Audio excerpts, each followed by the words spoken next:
For centuries, they told you Africa was a dark continent, a place without history, without civilization, without contribution to the world. But what if everything you were taught was a lie? The truth is, Africa was the cradle of humanity, the birthplace of empires that dwarfed Europe in wealth and power. The Mali Empire in the 12th century was so rich, its ruler Mansa Musa crashed the gold markets of Cairo just by passing through. Great Zimbabwe stood as a stone metropolis while London was still a muddy village. Timbuktu housed universities with libraries containing hundreds of thousands of manuscripts when Europe was burning books as heresy. African surgeons performed caesarean sections with herbal anesthesia decades before Europe mastered the technique. This wasn't some primitive land, it was a continent of innovation, trade, and towering intellect. So how did this lie begin? European colonizers needed an excuse. To justify the transatlantic slave trade, they invented the myth of the Dark Continent, a place they claimed had no history, no culture, no value beyond what they could extract.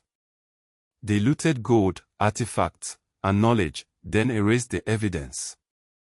They burned Timbuktu's manuscripts, dynamited Zimbabwe's ruins, and rewrote history to pretend Africa had always been empty. But modern archaeology doesn't lie.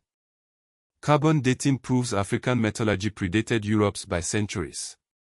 Satellite imagery reveals lost cities beneath the Sahara. And those Ugandan healers performing advanced surgery. Their techniques were documented by European doctors who later claimed the discoveries as their own. This wasn't just theft, it was the greatest cover-up in history. The lie served a purpose. If Africa had no history, then colonialism wasn't conquest, it was salvation. Slavery wasn't brutality, it was civilization. Even today, the myth lingers. Textbooks skip over African empires.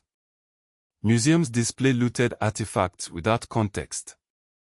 And when you hear Africa, you're still fed images of poverty, not the pyramids of Meroe or the astronomical precision of the Dogon. But the evidence is undeniable. The truth is, Europe's Renaissance was bankrolled by African gold. The Industrial Revolution ran on African resources. And the very idea that Africa contributed nothing. That was the lie they needed you to believe. Now, the reckoning begins. Historians are piecing together the fragments of a stolen past. Descendants are reclaiming their heritage. And the next time someone calls Africa the Dark Continent, you know the light was there all along, it was just hidden from view.